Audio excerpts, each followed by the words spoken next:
Malam, Assalamualaikum warahmatullahi wabarakatuh. Sobat Atlantis, kita ketemu lagi di acara Atlantis Series. Sekarang adalah periode atau episode yang ke-25. Hari ini spesial 4.11. Rupanya tiap hari Rabu kita mendapati hari-hari spesial ya. Seperti bulan Agustus saya catat ini 20 Agustus tuh waktu itu ada tahun baru malam satu suro. Kemudian Oktober kemarin juga kita malam Maulid Nabi, sekarang 4.11. Kita tunggu Mas Agung. Nah, ini sudah masuk. Kita tunggu sebentar. Nah, ini. Halo Pak. Halo Mas, kelihatan Mas? Dengeran. Kedengeran ya? Ya. Muka saya kelihatan ya Mas? Segini. Ini ke atas Oh doang. gitu ya? Oh gitu ya? Ya. Nah, kalau sekarang semuanya kelihatan. Sudah, Nah, oke. mundur lagi. Mundur ya? Sekarang segini Waduh, Pak. saya harus Maju. Atau maju. ininya diatur kali Pak. Iya. Maju.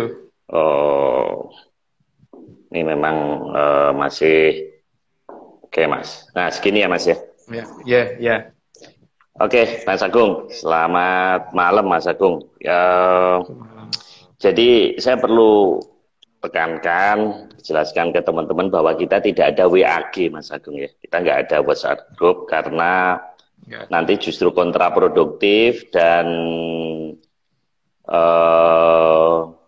kita malah tidak fokus pada acara di setiap Rabu malam. Nantinya malah Mas Agung sibuk jawabin pertanyaan, sementara penelitian hari Sabtu Minggu kan tetap penelitian lapangan kan tetap dilakukan walaupun terbatas. Mas Agung, ini ada satu pertanyaan sebelum dimulai. Ini kaitannya dengan pilkada di Atlantis. Jadi di Atlantis ini kan suatu negara, gitu, di mana eksis, tapi kita karena teknologinya jauh sehingga kita belum menjangkau. Nah, kalau begitu, suatu negara kan pasti ada pemerintahan, ada presidennya, kemudian ada partai oposisi. Nah, jika demikian, berarti kan kebijakan luar negerinya bisa berubah-ubah. Kenapa ini ada yang menanyakan? Mungkin yang bertanya ini pengen tahu apa kebijakan Atlantis terhadap NKRI ini gimana ini? Bisa berubah-ubah nggak? Kalau dari penjelasan yang lalu kan kita ini menerima apa ya, support lah gitu dari belakang gitu.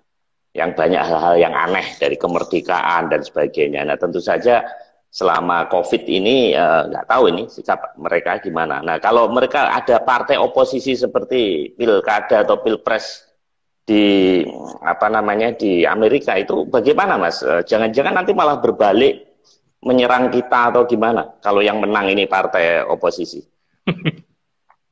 Oke Pak. Beda dengan kita. Mereka sistemnya kerajaan Pak. Dan kerajaan itu bukan berdasarkan penunjukan manusia ya. Jadi betul-betul karena wahyu. Jadi seorang raja yang terpilih itu harus sesuatu yang menerima, ya kalau di kita mungkin yang paling gampang kelihatan berkas sinar yang dari atas itu turun ke beliau, dan ini berarti menunjukkan bahwa tingkat prihatin beliau yang memang luar biasa sekali, sehingga dapat dikatakan sudah lebih sengsara daripada rakyat yang paling susah. Beda dengan di negara kita. Kalau di negara kita kan butuh partai oposisi karena kontak dengan yang ini ya, apa namanya, beda dengan ini kan cara Jawa ya. Saya tidak ngomong perkara agama, tapi masalahnya di sini mereka itu langsung ada pamong yang dari leluhur mereka yang dari atas dan sebagainya, dari kadewatan dan sebagainya, sehingga mereka tuh salah langkah sedikit saja itu tegurannya bisa lebih panjang daripada kita.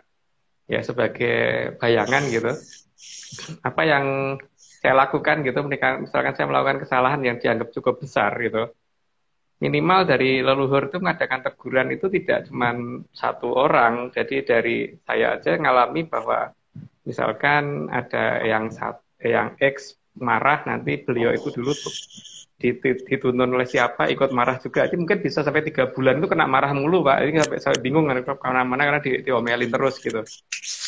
Itu yang terjadi pada mereka juga, Pak. Jadi, tapi mereka lebih ketat lagi daripada yang saya alami ya, karena mereka kan memang lebih sempurna dalam mengadukan komunikasi dengan luhur, apalagi Sanggar Sang Hyang Wening di sana ada, sehingga mereka bisa abadi dan sebagainya itu karena ada itu. Di sini memang tidak ada partai oposisi, tapi mereka tahu kalau rakyat sedang susah atau gimana ngerti. Jadi tidak bisa, raja bukan seseorang yang bisa dibohongin, ratu bukan seseorang yang bisa dibohongin, artinya ratu ya, bukan raja, karena perempuan. Jadi kalau misalkan ada patihnya yang ngomong dengan mengatakan apa hal-hal yang baik-baik, nanti danyang wilayah tertentu akan mereka panggil untuk menanyakan bahwa ini sebenarnya omongan dari si patih benar apa tidak. Itu nggak bisa dibohongin, Pak. Jadi kalau zaman dulu kan di negara kita itu kan kita mengenal perdanyangan itu kan biasanya dipimpin oleh satu Hapsara Hapsari yang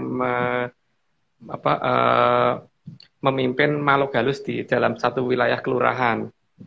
Terus kemudian nanti di atas Hapsara Hapsari ini masih ada Widodoro Widodari itu dalam satu wilayah Penewon. Atau sekarang mungkin kecamatan. Terus kemudian di atasnya itu masih ada Dewa Dewi itu di Kadipaten. Terus kemudian masih ada Bathara Bedari dan seterusnya gitu sampai ke atas. Karena totalnya ada banyak banget seperti urut sampai ke atas. Jadi ketika apa namanya ada laporan tentang masyarakat mereka sedang dalam kondisi baik, maka si Danyang belum tentu akan melapor hal yang sama karena Danyang akan lebih tahu, Pak, dengan wilayahnya. Kalau di kita kan Danyang sekarang dianggap gak ada. Widodoro Widodari dianggap gak ada. Dewa Dewi Bathara Bedari dianggap gak ada. Sehingga tidak ada yang menegur kepala negara. Kalau di mereka ada, jadi salah ya ada teguran. Jadi kalau sudah waktunya diganti ya diganti. Tapi kan karena kebetulan yang menjadi raja ini adalah ratu di sana adalah orang yang sangat-sangat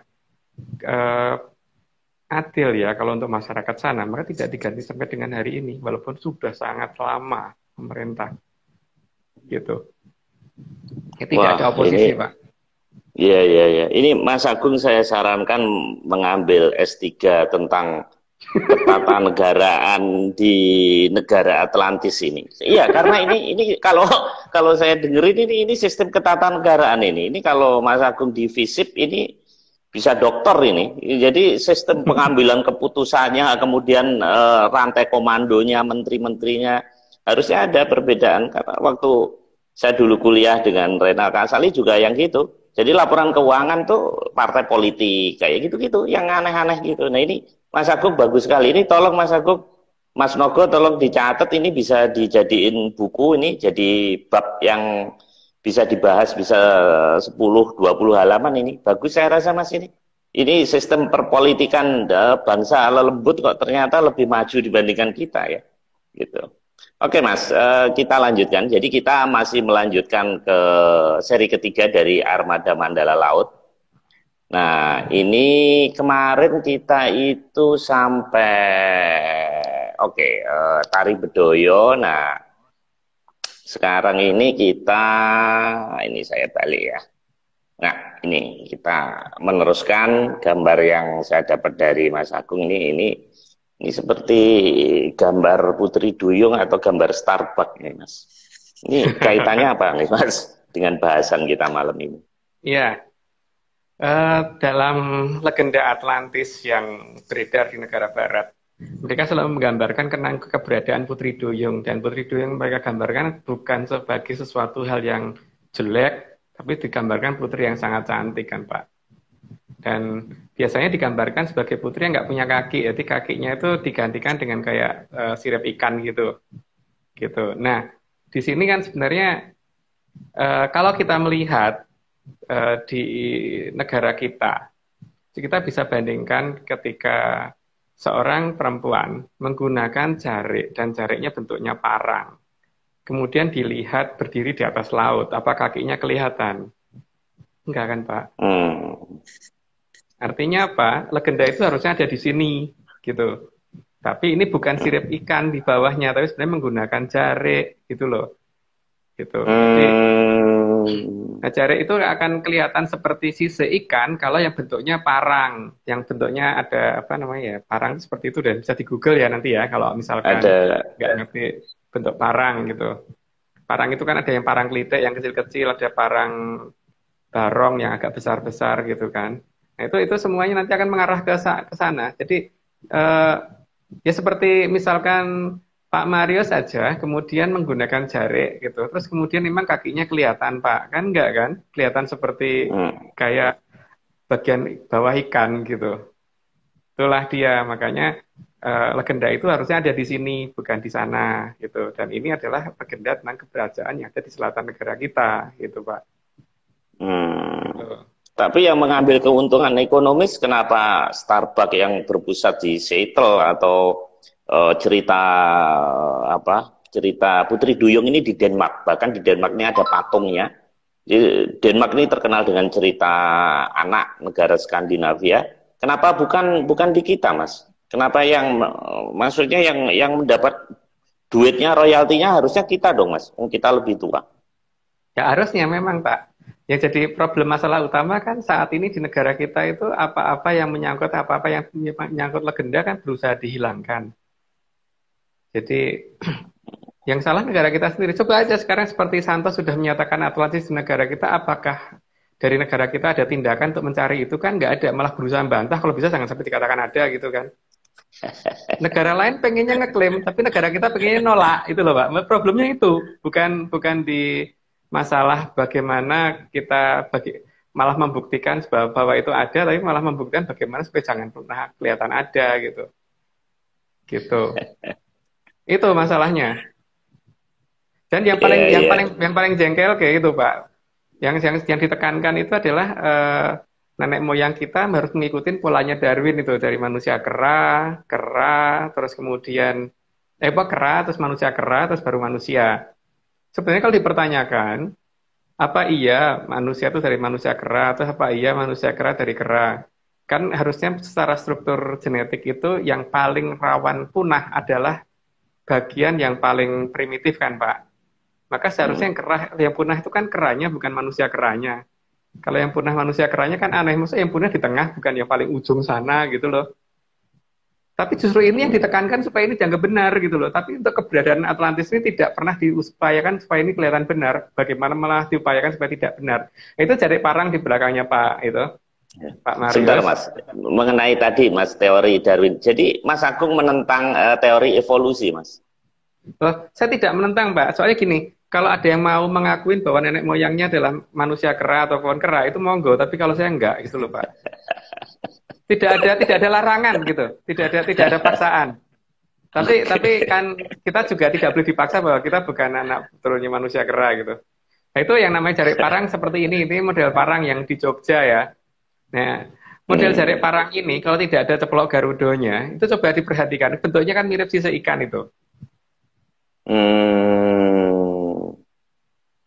Iya kan, Pak? Iya, iya. Jadi kan Iya, ini coba kayak kalau sisir ya. misalkan kalau Putri terus kemudian menggunakan jarik parang seperti itu, terus kemudian dia berdiri di atas di pinggir pantai gitu, atau lagi tiduran gitu di pinggir pantai gitu, kelihatan seperti apa sih, Pak? Memang kakinya kelihatan? Kan enggak. Artinya legenda Putri Hmm. Duyung itu ada di sini, tapi makanya Putri Duyung dikatakan sebagai orang yang Hmm. sangat cantik sekali gitu, karena memang di daerah sana orangnya nggak ada yang jelek, cantik semua. Berarti Gitu, si Pak. pembuat batik ini sebetulnya mengerti dong, Mas ya. Sebetulnya message yang mau disampaikan ini tahu ya. Iya, seharusnya begitu. Tapi kan sekarang ini semuanya rusak karena filsafat, kalau menurut saya ya. Hmm. Ya. Nah, ini model yang Sogan, yang model Solo itu. Ini lebih mirip lagi kan, Pak, dengan sisi Iya. ikan. Jadi ada dua model Solo dan model Jogja. Kalau yang model Jogja itu biasanya yang putih gitu, jadi tidak di Sogan Hmm. istilahnya kalau orang Jawa. Kalau ini Solo. Nah, ini lebih mirip lagi kan di Solo biasanya malah tidak ada ceplok garudonya, jadi lebih sangat mendekati itu gitu. Coba ini kalau dipakai perempuan terus kemudian lagi istirahat di batu karang pinggir pantai gitu kan kayak apa? Kayak kayak Putri Duyung kan Pak? Hmm. Gitu. Iya, iya, iya, iya, iya. Selama ini nggak memperhatikan, Mas. Nah, ini untuk yang lebih kecil lagi namanya parangklitik ya. Jadi lebih kecil lagi, malah lebih mendekati lagi kan yang ini. Ini kan ada Iya, parang yang iya. besar-besar, parang yang biasa sama parangklitik itu. Ini yang parangklitik lebih kecil lagi, jadi lebih mirip lagi dengan sisa ikan gitu. Gitu.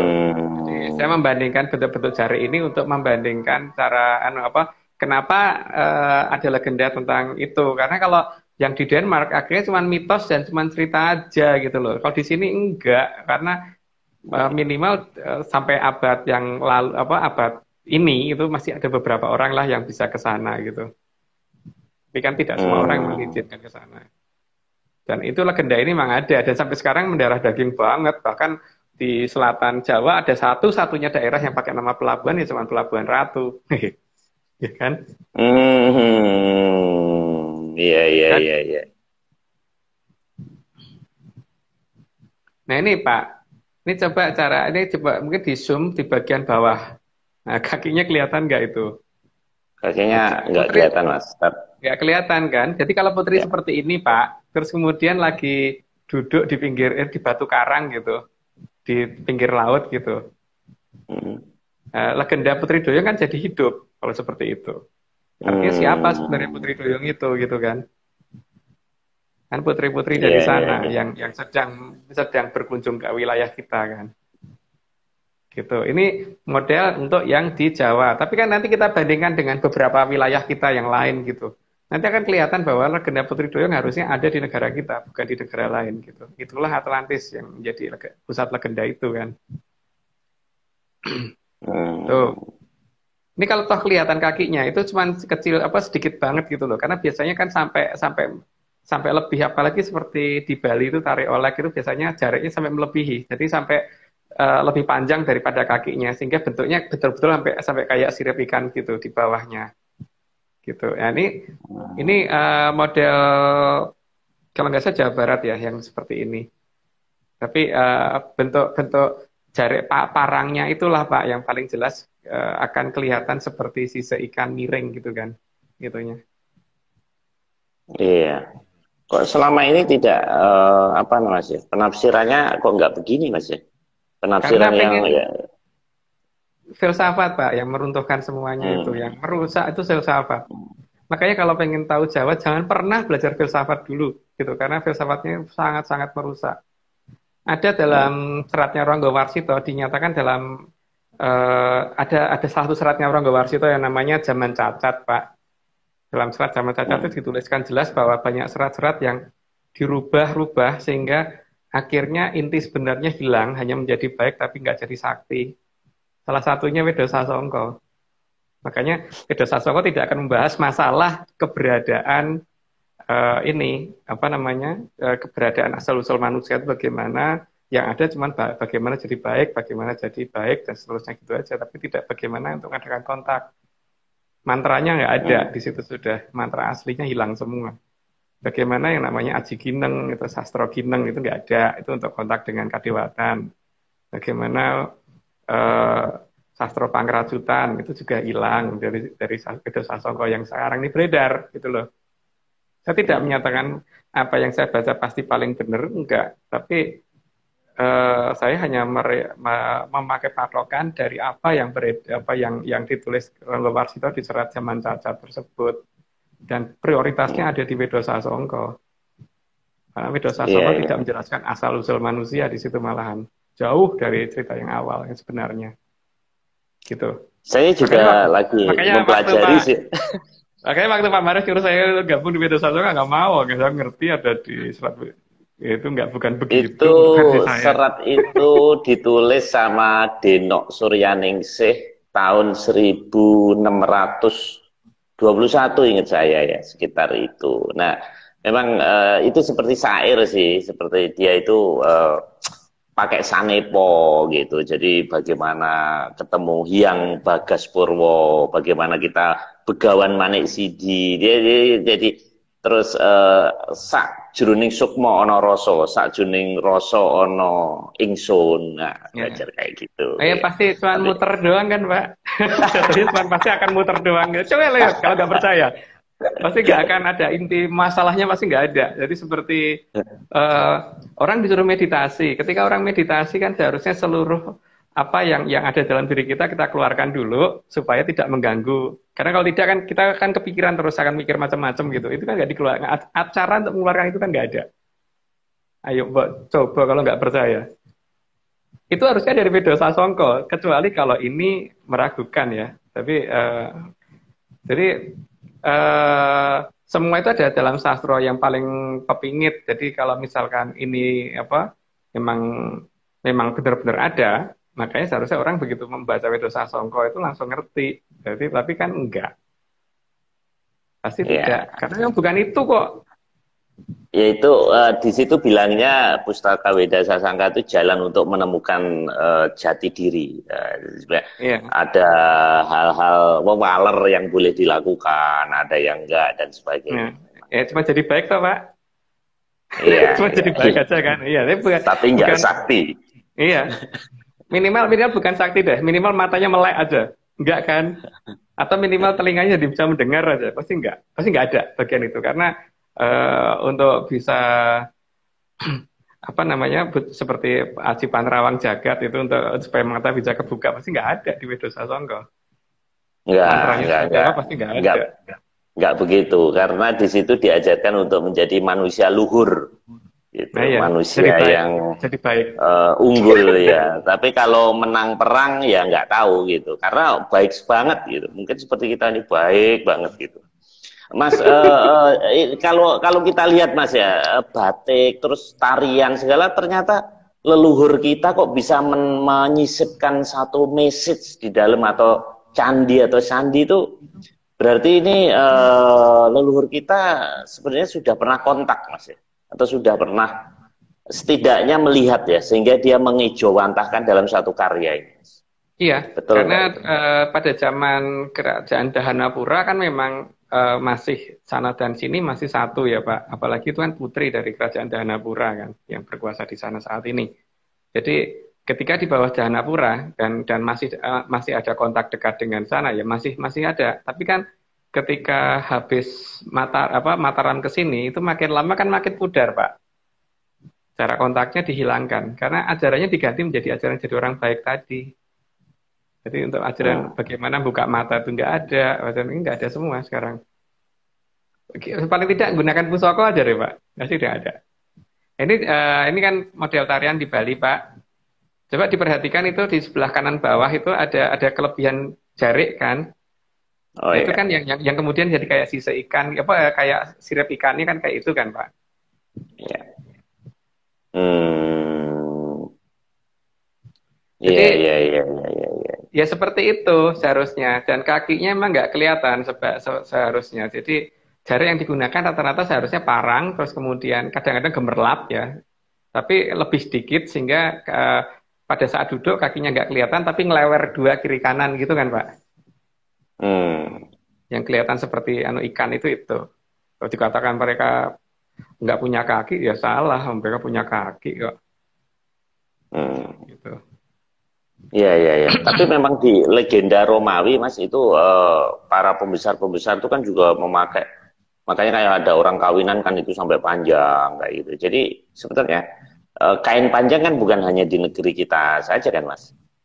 Ya, tapi untuk ininya motif yang kemudian membuat seperti sisa ikan dan kemudian kalau perempuan kan pakai jarinya cukup ketat Pak sehingga memang seperti itu bentuknya. Jadi seperti bagian bawah dari ikan gitu. Hmm. Oke, Mas. Kita lanjutkan, Ya, Mas. Jaladri ini apa, Mas? Jaladri itu kan nama salah satu kita menyebut lautan itu kadang-kadang kan samudra yang luas itu kadang-kadang kita sebut dengan kata Jaladri. Nah, dikatakan Hmm. Jaladri kan ingat Pak, ini ada kata jolonya itu loh Pak. Artinya kan ada Oh. wilayah itu sudah dibatasi menjadi wilayah kotak-kotak yang kemudian ada dalam pengawasan mereka. Jadi gerakan pergerakan dalam yang ada di lautan itu bisa mereka awasi semua meter per meter, jadi bukan hanya kilometer per kilometer seperti yang dilakukan Amerika gitu. Jadi Hmm. mereka mengawasi keseluruhan. Jadi betul-betul sampai segala-galanya yang ada di bumi ada dalam pengawasan mereka. Cuman masalahnya kan kitanya yang nggak nyadar. Tapi Hmm. makanya kalau kadang-kadang ada banyak kejadian yang tidak masuk akal di lautan, itu karena mereka yang bertindak gitu. Misalkan kayak kondisi tenang tiba-tiba ada badai. Padahal harusnya enggak. Kalau perlawanan cuaca mungkin pas enggak tiba-tiba badai muncul, tiba-tiba enggak ada lagi. Atau tiba-tiba kelihatan seperti ada kapal misterius terus hilang lagi. Itu memang tindakan mereka. Karena untuk membatasi supaya wilayah-wilayah tertentu jangan didatangi manusia gitu. Hmm. Dan Dan mereka itu memang menggerakkan itu pakai apa, Mas? Pakai sinyal, pakai gelombang, atau pakai apa? Membuat apa laut, terus membuat apa mendung tiba-tiba ini itu gimana? ada banyak teknologi yang bisa digunakan sih. Jadi bisa menggunakan itu bisa. Atau gini aja Pak, misalkan pernah melihat percobaannya Tesla kan. Tesla itu kan mencoba dengan cara membuat antena di atas, terus kemudian di grounding di bawah. Karena kan berdasarkan penelitian dari Perancis itu per 1 meter kubik udara itu mengandung 6 volt. Sehingga kalau itu bisa dikumpulkan, ditarik, maka nanti bisa menghasilkan suatu listrik yang gratis tuh. Kalau apalagi kan ini berapa meter per meter kubik di udara itu banyak banget. Cuman problemnya gini, ketika ketika kita membuat antena dan kemudian itu menarik ke arah ground, maka udara di sekitarnya juga akan ketarik menuju ke arah antena tersebut, dan Pak. Ini mengakibatkan sistem di udara jadi tidak stabil, jadi menjadi berkumpul, menjadi pekat sekali gitu. Makanya tidak tepat kalau dikatakan mendung itu terjadi karena ada gerakan apa angin ke atas, terus kemudian terjadi gesekan, terus kemudian nanti terjadi perbedaan muatan, terus jadi muncul petir, itu enggak begitu seharusnya. Teori-teori itu harus mulai dipertanyakan lagi lah, jangan dipercaya terus-menerus, ini sudah layaknya Ja- dipertanyakan. Jadi ada yang alami, ada yang nggak alami gitu, Mas. Wah, Mungkin begitu. saya curiga nggak ada yang alami, Pak. Saya nggak percaya kalau ada yang alami malah kalau sekarang. Karena ini ada beberapa teman yang sudah mulai pasang beberapa tanda di beberapa pinggir pantai. Karena ini kan sudah mulai akan ada abrasi, Pak. Nah, nanti nggak tahu Oh ada ya. gunung apa yang meletusnya supaya nanti siapa tahu Pak Marius kalau mau masang flyer mumpung gitu kan. Pantai lagi kena abrasi, jadi nanti kalau ada gunung mak blur gitu supaya tahu flyernya dilepas di situ gitu. Karena memang tidak pernah masuk laut apa pasir itu tidak pernah masuk gunung ternyata. Yang Hmm. yang dilepaskan Ya. dari Merapi, yang dilepaskan dari Kelut dan sebagainya nggak pernah masuk laut. Nggak pernah masuk gunung. Iya, iya. Kita udah bahas singgung sedikit di Ya, pertemuan minggu lalu. Nah, ini apa, Mas, ini? Angin laut dan angin darat. ya.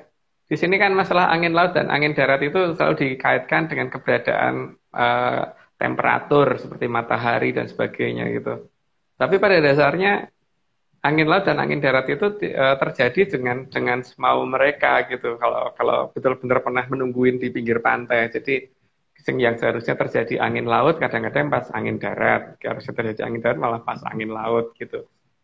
Jadi memang lautan ini punya spesifik banget gitu loh. Jadi punya punya mau sendiri gitu loh. Jadi teman karena pinternya yang mengolah ini semua, yang menjadi pengawas di sana itu pinter banget sehingga mereka ngerti pola logika kita sehingga dipas-pasin supaya mereka juga nggak pernah ketahuan kalau mereka itu ada.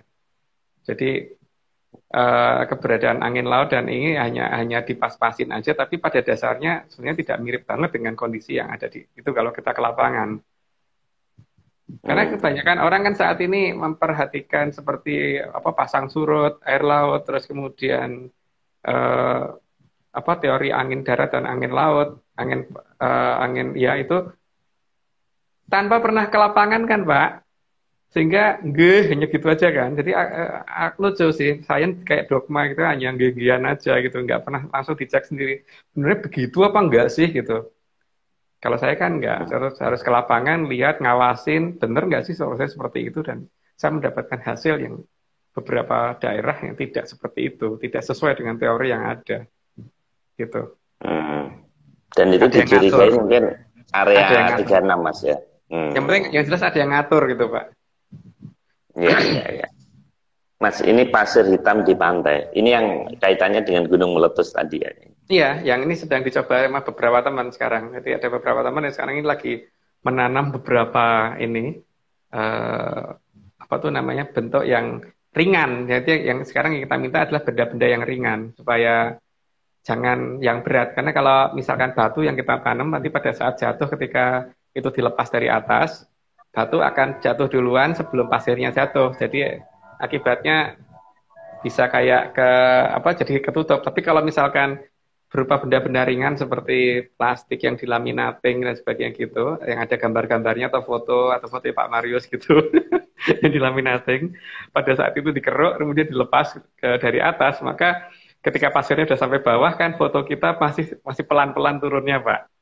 Ini kita masih mencoba untuk membuktikan bahwa ini gunung meletus nggak alami gitu. Yang penting itu dulu yang mau kita buktikan. Iya, iya, iya, iya. Semua ada yang ngatur dan ini tidak alami. Di negara kita bukan The Ring of Fire, ya. Apa ini kurang jelas Pak gambarnya nih. Kretek, Mas, Kretek. Jembatan Kretek. Kecamatan Kretek. Parangtritis. Ya.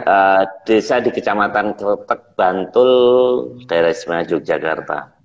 Yang Mas Agung mempertanyakan apa jembatan Kreteknya lah, pulaunya di mana gitu kan? Ya, iya. Kan karena salah sebut jadi kretek kan Pak, harusnya kretek itu kan ya jembatan. Lah jembatan berarti menghubungkan kemana gitu, terus jembatannya mana gitu kan? Berarti kan ini ada jolo tadi kan Pak, ada jolo Sengoro tadi yang menghubungkan kita dengan mereka. Tapi ini memang kretek ini tidak selamanya bisa digunakan, jadi tergantung otoritas sana akan dipasang kapan untuk menarik orang yang diizinkan menuju ke sana gitu kan. Dan memang tidak semua orang diizinkan ke sana, makanya kretek tersebut juga tidak setiap hari digelar gitu. Oh, ini nama pantai, Mas. Pantai Kretek, Pantai Kretek ini. Iya. Seperti itu. Iya, iya, iya. Jadi nama ini salah satu penanda juga, Mas ya. Iya. Oke. Artinya di tempat itu pernah ada kreteknya gitu kan. Itu apa-apa nggak kelihatan, saya kebalik.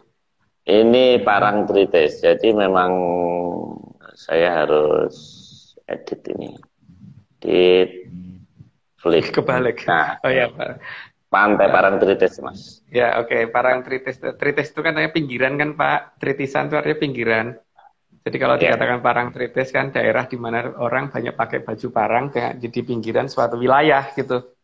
Jadi kan tritis rumah itu kan ini Mas ya apa emperan. Pinggiran emper ya. Emperan. Jadi di sini kan emperan dari suatu kerajaan yang ada di sebelah sana, yang orang-orangnya banyak menggunakan jarik warna bentuk parang gitu. Makanya kemudian kalau salah asumsi dikirain itu Putri Duyung gitu kan. Makanya ada Parangtritis, ada Parangkusumo dan sebagainya. Jadi memang pada saat-saat ini yang terakhir berhubungan dengan sana kan memang Keraton Jogja. Kalau Solo saya kurang tahu, tapi kalau Keraton Jogja minimal Hamengkubuwono 10 masih Hamengkubuwono 9 masih berhubungan. Kalau 10 saya kurang tahu ya. Itu Pak Marius yang harus nanya sendiri kalau itu, kalau saya nggak tahu. Kalau Mas Agung, ini banyak tempat-tempat kok dihubungkan dengan desain batik ini kira-kira apa Mas ya? Apa kok bukan candi? Kalau tempo hari kan kita membahas candi ya. Tempo hari kita membahas relief-relief. Kok ini diabadikan atau disandikan, diumpetin dalam desain batik ini maksudnya apa Mas ya? Karena gini, bukannya kain itu lebih nanti rusak ya? Tidak dalam candi, dalam relief-relief itu Mas. Kan, tapi masalahnya gini loh Pak. Di sini ini kan ada satu legenda yang diklaim negara lain, yang seharusnya kita klaim gitu loh. Sementara di negara lain itu tidak ada kejelasan tentang itu, akhirnya hanya menjadi suatu legenda dan cerita saja gitu. Sedangkan di sini ini selain legenda, itu sampai sekarang pun masih hidup gitu loh. Buktinya apa? Masyarakat kita tuh masih ada aja yang larungan, labuan gitu masih ada kan. Dan penggambaran mereka terhadap penguasa Laut Selatan itu tidak pernah digambarkan memakai celana panjang gitu loh Pak. Pasti digambarkan menggunakan jarik. Iya kan? Itu menunjukkan apa? Kakinya nggak kelihatan. Gitu, kakinya ketutupan. Dan kakinya ketutupan oleh suatu kain yang bentuknya mirip dengan sirip ikan, sisa ikan gitu. Sehingga akhirnya dianggaplah itu sebenarnya kita yang ngingetin legenda Putri Duyung ada di sini loh gitu loh. Bukan di sana, di sini loh harusnya gitu. Jadi Atlantis di sini karena legenda tentang Putri Duyung itu kan ada di kerajaan Atlantis, Pak. Perhatikan saja cerita tersebut. Jadi artinya Atlantis ada di sini. Di Atlantis juga ada Starbucks dong berarti asalnya dari sana. Ya kurang tahu Pak kalau masalah Starbucks gak pernah keluyuran jauh-jauh. Iya kan sekarang Starbucks nih Mas ya, dia seperti Putri Duyung satu. Kemudian warnanya hijau pula. Kan aneh. Ya, jadi dua hal itu yang itu nyontek kita, harusnya dia bayar royalti ke kita itu harusnya. Oke Mas, ini Pantai Pandan Simo Mas. Ya. Di Pantai Pandan Simo itu ada beberapa hal yang cukup unik sih sebenarnya, tapi ini memang jarang diketahui orang. Jadi dekat Pantai Pandan Simo itu ada satu lapangan ya, namanya lapangan Jogrok itu yang pernah ada satu kejadian di mana masyarakat itu didatengin orang mirip pasukan Amerika. Kan mereka tuh pinter banget Pak kalau menyamar kayak pasukan Amerika. Cuman sayangnya satu Pak, walaupun mereka kelihatan kulitnya udah kayak orang bule, udah kelihatan pakai baju seragam militer dan sebagainya, tapi mereka nggak bisa bahasa Inggris, malah ngomongnya Jawa medok gitu. Nah, yang lucunya adalah mereka tuh mengadakan pengobatan gratis di lapangan Jogrok di dekat Pantai Pandan Simo. Dan di dalam pengobatan itu mereka punya alat kayak salon pas gitu. Jadi kalau ada orang luka, tempelin langsung sembuh. Itu bisa ditanyakan Pak di masyarakat sana. Di desa apa ya, kalau nggak salah Kadi apa gitu, lupa saya. Desanya. Tapi dekat Pandan Simo, gampang sih cari lapangan Jogrok, udah ketemu lapangan Jogrok. Ini cerita zaman dulu atau akhir-akhir ini Mas? Akhir-akhir ini. Ya kira-kira beberapa tahun yang lalu, belum sampai 10 tahun kok Pak cerita ini berlaku. Berarti buktinya banyak dong Mas, nggak satu orang dong? Ya banyak, yang ikut pengobatan gratis kan banyak orang. Oh, karena gini Mas, konon kalau jin itu hanya dilihat satu orang. Jadi misalnya ada sekumpulan nih, kita ada 5 orang lagi semedi. Kalau ngeliat, yang lihat satu orang katanya yang di tengah, itu jin. Tapi kalau yang ngelihat itu banyak, itu katanya bukan gitu. Itu. Nah, kalau ini banyak yang lihat berarti ya bukan lelembut ya. Bukan. Memang bukan lelembut. Makanya kan dari awal saya menyatakan bahwa mereka itu bukan lelembut. Mereka itu adalah manusia biasa. Tapi mereka punya teknologi yang tidak terkirakan dan tidak terbayangkan oleh kita gitu loh. Dengan perbandingan teknologi atau kalau perbandingan secara nalar aja itu kayak anak kelas 2 SD dibandingkan orang S2 gitu loh Pak. Itu jaraknya jenjangnya sejauh itu. Jenjang pengetahuan kita dengan mereka jauh banget. Nah itu ada namanya Mas Doni Effendi tanya, berarti di Atlantis tuh penduduknya orang bule juga dong Mas? Kan kelihatannya kayak bule.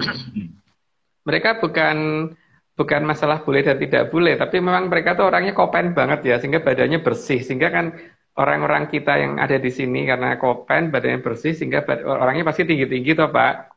Karena gizinya makmur gitu. Maka kalau mereka kemudian datang, kan mereka penduduk masyarakat pinggiran pantai hanya melihat bahwa ini ada orang kulitnya putih, kulitnya bersih-bersih gitu loh.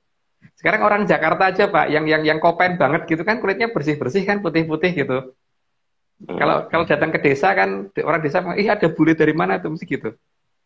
Bukan Mas, kalau gitu Mas Agung tidak setuju Steven Spielberg yang ET itu ekstraterestrial yang bentuknya malah aneh-aneh, orangnya kecil-kecil, jelek gitu.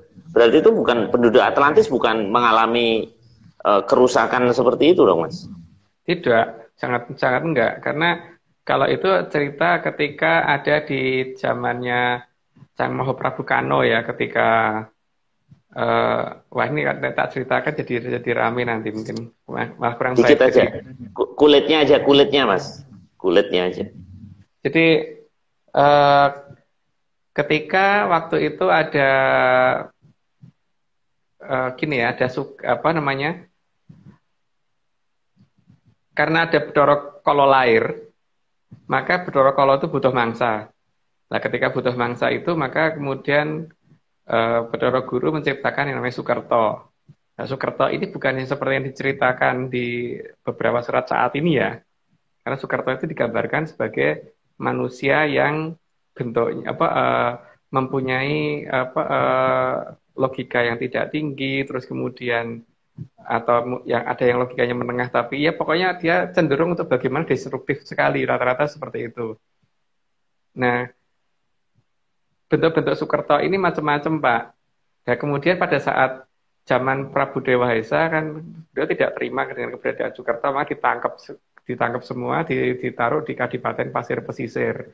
Nah, disinilah kemudian Sang Hyang Betari Durga ini memerintahkan beberapa kalangan dari kayangan kayangannya dia, gitu, untuk turun, dan itu yang ya itulah makanya dikatakan ada serangga yang kemudian mengganggu manusia dan sebagainya itu. Tapi sejak zaman Prabu Kano kan mereka diubah wujudnya menjadi sangat kecil sehingga kalau mengganggu juga tidak terlalu gede gitu. Makanya rata-rata serangga itu kan ganggu orang banget seperti nyamuk itu doyan darah dan sebagainya. Tapi ini saya mending nggak cerita lengkap ya Pak ya, karena nanti enggak jadi masalah. Jadi kilafiah. Ya, jadi khilafah. Nggak tahu deh itu apa. Yang penting yang penting jangan ada yang kilap gitu aja. Gara-gara cerita ini. Jadi mending udahlah. Itu nggak usah diceritain. Oke Mas, nanti itu sesi tersendiri. Lagi nanti nggak habis-habis ini. Setelah Pandan Simo ini, ini kita ke Cilacap Mas. Ini ada apa Mas di Cilacap ini? Pertama gini Pak ya, di Cilacap itu dilambangkan, ada lambangnya dulu deh, dilihat itu ada sesuatu yang bercahaya di ujung sana kan. Karena Cilacap itu kalau menurut versi saya itu artinya kan ada daerah yang bercahaya di tengah laut. Makanya Mas yang bercahaya ini bintang ini Mas, yang bintang ini atau apa? Bintangnya iya, tapi di keraton di bawahnya iya gitu loh.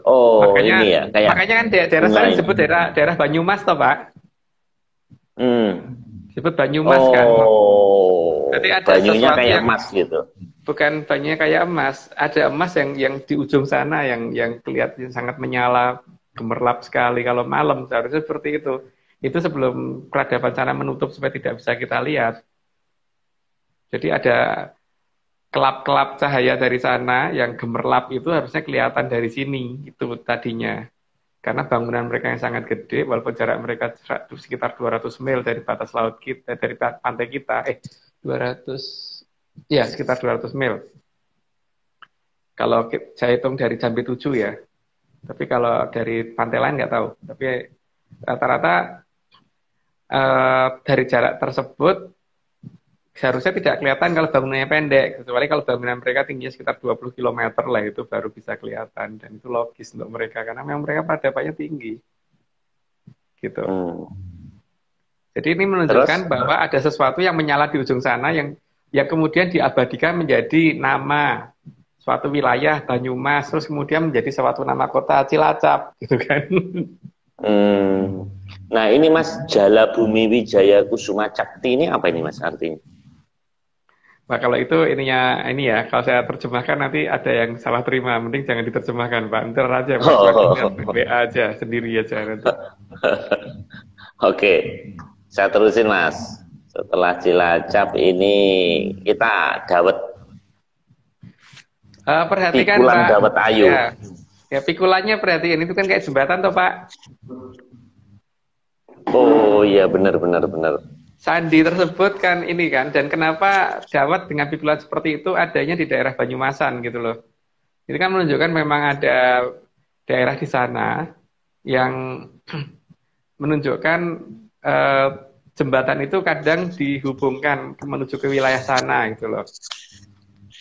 Dan dawet itu kan warnanya hijau pupus toh Pak. Iya. Ininya, apa cendolnya itu hijau pupus kan. Mirip seragam pasukan mereka gitu. Jadi katakan Dawat Ayu memang cendolnya hijau bobo semua dan memang di sana memang pasukannya cantik-cantik sih. Pak Mauris itu nggak ngeliat, kalau ngeliat naksir pasti. Waduh. Makanya takut nggak balik, jangan Mas.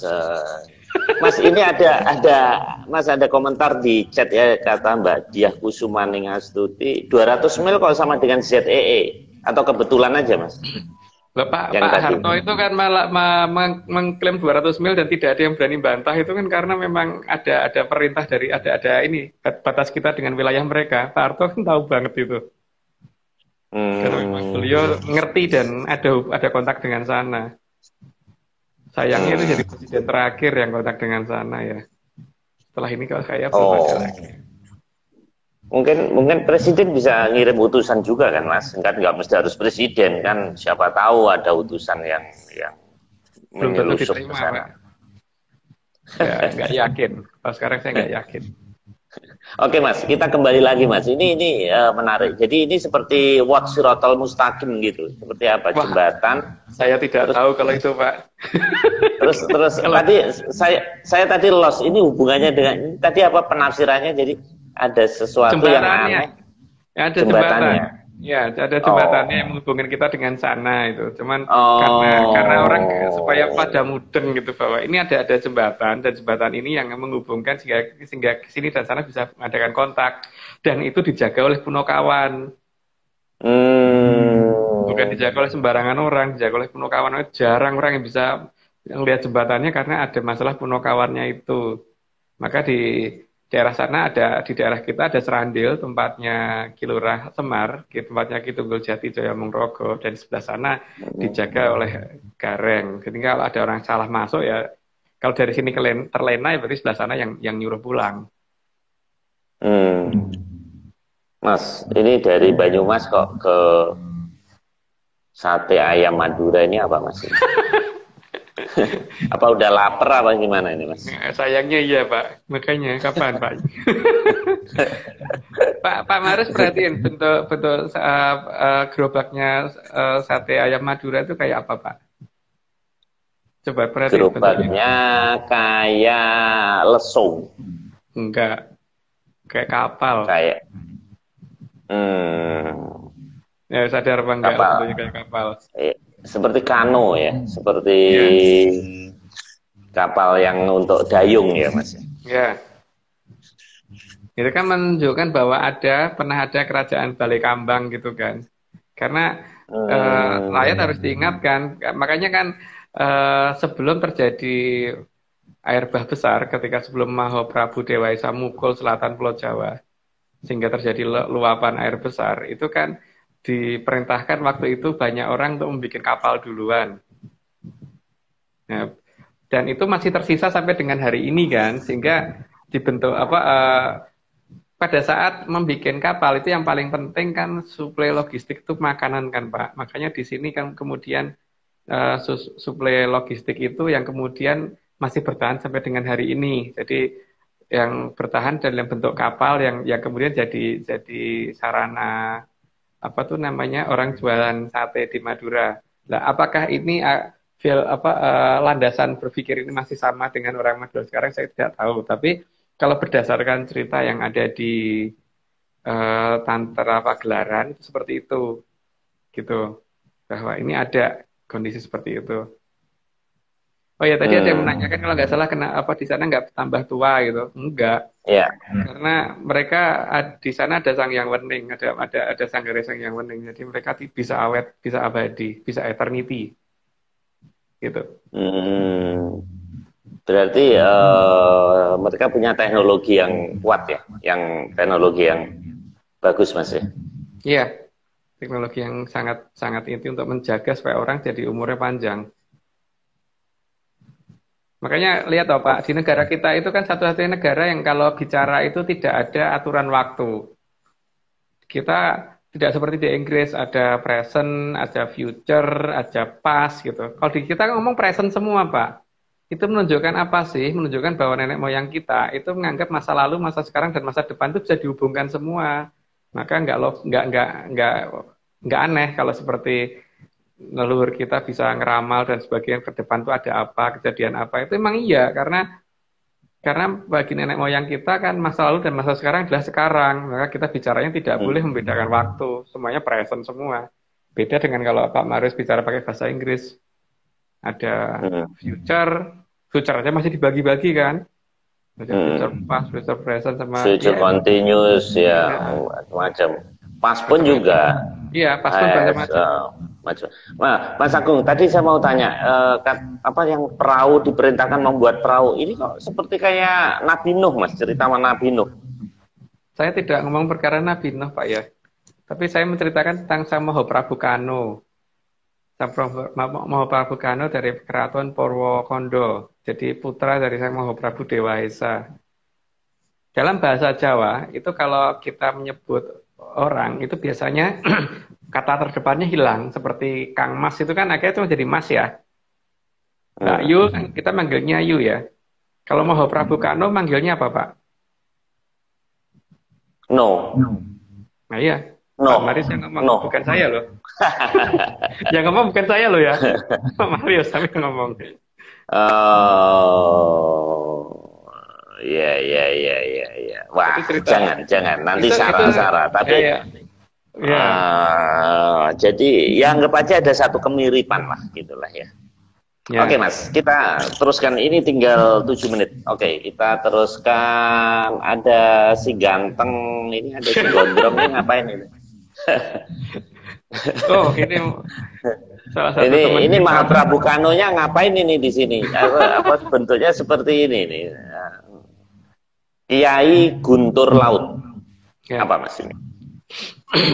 Kiai Guntur Laut adalah gamelan yang diberikan ke Keraton Jogja dan kemudian di Keraton Mataram, dan kemudian saat ini dipecah jadi 2 di Mataram Jogja dan Mataram Solo. Itu kan di gong totoknya itu seharusnya di gong Slendro itu ada ditempati oleh Kiai jadi Guntur Laut itu terdiri atas beberapa ya. Jadi ada Kiai Gendroyono, Kiai Gendroyani, terus kemudian Lautan Darat dan sebagainya. Kalau saya cerita terlalu banyak nanti satu-satu. Sehingga kalau gamelan ditabuh, maka Gendroyono akan melaporkan ke sana gitu loh, bahwa ada permintaan dari sini untuk izin untuk minta izin untuk berangkat ke sana. Jadi di sini gini loh Pak. Kalau zaman sekarang ini kita itu kan kalau misalkan saya dengan Pak Marius misalkan WA-an itu kan, saya nulis di sini, saya ketik send, gitu kan, berarti nanti lewat sinyal elektronik yang akan nyampe ke HP-nya Pak Marius, kemudian diterjemah, diinskripsi ulang, kemudian menjadi Pak Marius bisa membaca di WA gitu kan. Ini juga demikian, cuman ini diberi nama gitu loh, diberi nama Gendroyono gitu. Jadi ketika ada permintaan dari keraton sini untuk mau sowan ke sana atau mau berkunjung ke sana, maka gamelan ini harusnya dibunyikan dulu dengan laras dan gending yang sudah dijanjikan. Jadi ada beberapa hal yang sudah ini, cuman biasanya ini menjadi rahasia dari satu kerajaan. tidak boleh diungkap di masyarakat luas. Jadi ada gending khusus. Dan ini gendingnya harusnya di bagian nada yang asmarandono itu seharusnya. Di sini untuk kontak awal, sehingga nanti akan ada utusan dari sana untuk ke sini yang menyatakan bahwa oh ya diizinkan di tanggal sekian gitu kan. Ini kontaknya menggunakan gamelan itu. Gitu. Ini harusnya kan temannya Pak Marius lebih tahu dari saya kalau itu malahan. Mas, ini ada yang nanya kerajaan Kandis itu apa Mas? Dari Mas Kaifan ini. Kalau Kandis saya malah belum pernah dengar ya Pak. Kalau yang saya kenal kerajaan kita itu Medang Gono ada, Medang Galungan ada, Medang Swondo ada, Medang Prawa ada, Gilingoyo ada, Giling Wesi ada, Mataram ada, Mataram ada, Mojopahit ya, bukan Majapahit, Mojopahit ada, terus apa namanya Singosari ada, Kuripan ada, bukan Kahuripan ya, Kuripan, terus kemudian Kalingga, bukan Kalingga ada, dan lain-lain. Tapi kalau Kandis saya mungkin kurang referensi Pak, saya tidak tahu. untuk nama Kandes. Ya. Nanti kita bakar menyan lagi, Mas. Mas Kaifan tolong dikirim, Mas, menyanya, Mas. Menyanya wine aja. Wine yang belum nyampe itu, yang red wine yang belum itu, mungkin nanti bisa lebih khusyuk gitu.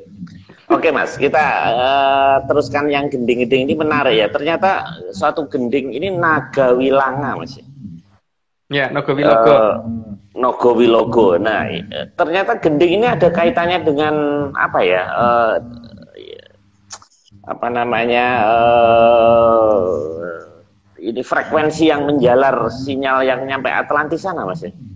Iya. Baru tahu. Nogowilogo kan digunakan untuk kalau sudah ada ya Gendroyono sudah ditabuh, Guntur sudah ditabuh kan berarti setelah itu ada izin. Kalau sudah ada izin berarti kan tempat akan digelarnya Jolo Sengoro tadi, maka Nogowilogo kemudian ditabuh karena untuk mengamankan Jolo Sengoro supaya kiri kanan nggak ada ombak masuk untuk membeteng itu. Makanya kan digambarkan di Taman Sari itu ada 2 naga gitu, sehingga ini yang beteng supaya air laut nggak ini, sehingga bisa dipakai untuk jalan gitu. Harusnya negara baru Nogowilogo itu yang berdasarkan beberapa surat pepingit yang saya baca ya gitu. Setelah itu berikutnya Kiai Kebo Ganggang. Ya, di sini kan ada kata Maheso lagi ya, Kebo. Itu juga menunjukkan, tapi sayangnya ini nggak tahu gamelannya kok warnanya hitam ya. Harusnya kan gamelan itu dari gongso. Gongso itu percampuran antara kuningan sama perak seharusnya. Nggak tahu apakah itu salah foto atau apa. Tapi yang jelas kalau yang berhubungan dengan Kiai Kebo, Kebo apapun itu berarti menyatakan bahwa untuk kalau yang namanya Kiai Kebo itu biasanya untuk utusan dari sini ke sana. Untuk dari sini ke sana istilahnya ke berhubungan dengan izin berikutnya apakah nanti setelah sampai sana diizinkan masuk keraton atau hanya sampai di alun-alun gitu loh. Maka itu Kiai Kebo Ganggang perlu ditabuh dulu supaya nanti ada balasan dari sana izinnya sampai mana. Gitu. Oh jadi untuk menghantarkan dan menjemput itu beda, Mas? Pakai gamelan yang beda? Bukan menjemput ini Pak, tapi kita diizinkan sampai ke wilayah mananya itu pendefinisiannya dengan Kebo Ganggang. Ini persis seperti zaman Isra Mi'raj ini, Mas. Ini kan naik ketemu dengan nabi-nabi, terus kemudian sampai Sidratul Muntaha ini. Ternyata ada levelnya untuk ketemu, itu juga ada level-levelnya ya. Ada apa namanya? Nggak sembarangan langsung kita sampai pada tujuan gitu, Mas. Saya orang Jawa, Pak. Jadi kalau masalah itu saya kurang paham. Jadi yang jelas semua itu ada tataran dan sopan santunnya kan. Jadi pada saat saya mau berkunjung ke Pak Marius kan pertama kali saya juga WA dulu kan. Pak, ada di rumah nggak? Gitu dulu kan. Oh ada. Oh, ya. Setelah ada baru, Pak di sana ada makanan apa? Oh ya. Gitu. Jadi tidak kemudian langsung datang masuk ke rumah gitu. Enggak. Pasti ada aturan, semuanya itu ada aturan dan ini atau dibalik, Mas. Mas Agung bawa oleh-oleh, Mas. Datang ke rumah saya bawa oleh-oleh kan bisa juga kan? Bawa sesaji ya. Sesaji mesti ya kan. Iya, gitu juga bisa. Jadi sama, pokoknya semua itu kan ada aturannya. Jadi memang sebaiknya pada saat kita bertamu kan juga mempertanyakan dulu diizinkannya kapan, jam berapa, janjian waktu dulu kan pasti. Setelah janjian waktu terus nanti saya ditemuinya di mana gitu kan. Apakah di ruang tamu atau seperti kemarin itu sama Pak Mulus diajak jalan-jalan sampai ke atas segala gitu, atau cuman di halaman doang gitu kan, beda-beda tergantung kan. Ya. Biasanya kalau Pak RT hanya sampai foyer, Mas, karena kan minta sumbangan biasanya. Nah, itu beda gitu. Jadi ternyata dalam tata krama Atlantis juga ada, Mas, ya itu. Level kita ketemu itu. Iya. Itu kan memang ada sopan santunnya yang harus kita jaga itu di situ. Oke, Mas. Ini ada Aldaka. Ini namanya kok aneh, Mas ini. Apa ini, Mas? Aldaka ini kok medeni. Enggak menakutkan. Itu kan seperti manusia tapi berkepala kebo. Sebenarnya kan ini hanya penggambaran suatu cerita di nenek moyang kita. Makanya kan Ini yang diklaim sebagai orang Viking itu karena kita pada saat mengadakan serangan kita itu terdiri atas dua pasukan, pasukan yang kelihatan dan pasukan yang nggak bisa dilihat orang. Yang pasukan yang nggak bisa dilihat orang itu ada di bawah pimpinan Aldoko Sik Mahesosuro. Dan itu pasukannya seperti ini. Maka kalau nyerang benar-benar tidak terkendali, bisa tidak ini apa namanya tiba-tiba habis saja lawannya gitu karena lawannya belum tentu bisa ngelihat dan mau ngelawan pakai apa, dilempar batu juga mereka tembus, tapi mereka bisa mukul, gitu kan Pak. Nah, pasukan seperti ini, itu yang dulu ada di Mojopahit sampai dengan di Keraton Mataram yang awal-awal, itu sekarang nggak tahu apakah mereka masih menggunakan itu untuk menjinakkan mereka untuk dijadikan kekuatan negara kini atau memang kita hanya mengikuti pola barat, jadi alutsistanya ya beli dari negara lain tanpa menggunakan hal-hal seperti itu lagi, gitu. Atau mungkin zaman sekarang drone gitu Mas, maksudnya kan dia punya apa antena, punya apa persenjataan yang apa drone dipersenjatai gitu. Apa mungkin nenek moyang kita dulu melihatnya seperti ini makanya dilukiskan itu Mas? Memang itu ya seperti itu. Jadi makhluk itu ada. Jadi kan emang nenek moyang kita dengan jagatnya Ari Loko itu masih anu banget kan, masih deket banget gitu loh. Jadi tidak seperti zaman sekarang, mereka tuh harus diusir-usir. Kalau nenek moyang kita kan mereka juga punya hak untuk tinggal di bumi, maka ya semuanya harus harmonis. Sehingga mereka juga harus dimanfaatkan, harus digunakan dengan tepat. Daripada mereka mengganggu kita, mungkin dipakai untuk nyerang negara lain yang kalau memang negara itu kurang ajar gitu loh. Jadi bukan kemudian kita merasa bumi punya kita sendiri gitu, tidak. Nenek moyang kita tidak seperti itu. Gitu. Oke. Kemudian berikutnya apa ini? Mahesasura Mas. Tadi saya nyari wayang Mas, saya nggak ketemu Mas ini Mahesasura ini. Yang ketemu malah buto rambut geni itu. Beda Mas ya? Beda. Mahesasura itu kan kepalanya kebo Pak, itu pimpinannya kebo. Itu yang karena dharma baktinya itu kan kemudian dia dapat izin untuk berubah jadi manusia. Cuman sayangnya salah mantra sehingga kepalanya belum berubah, maka kemudian ditolong oleh Subali dengan cara, tapi Subali salah, digebuk kepalanya pakai batu ya kepalanya hancur. Tapi kemudian kan ini yang nantinya akan bantu negara kita untuk menjadi lebih baik lagi. Tapi wujudnya sudah bukan seperti itu lagi, wujudnya sudah ganti wujud manusia. Gitu. Tapi dia baik dong Mas berarti ya? Seharusnya iya, cuma masalahnya kan cerita ini terdegradasi sedemikian rupa kan, sehingga menjadi seolah-olah jahat. Gitu. Lalu itu digunakan. Sekarang gini loh Pak, beberapa nenek moyang kita sampai menggunakan nama Maheso, nama Munding dan sebagainya, itu artinya apa? Artinya kebo kan. Ada Maheso Kanigoro, ada Maheso Kenongo, terus ada Prabu Munding Wangi dan sebagainya itu menunjukkan apa? Menunjukkan bahwa mereka dekat dong dengan yang namanya Maheso ini. Nah Maheso itu pimpinannya siapa? Maheso Suro. Berarti nggak jauh kan harusnya. Tapi itu zaman dulu kan ini digunakan memang untuk ini, untuk membawa ketentraman malahan, bukan untuk membuat suatu keonaran. Gitu.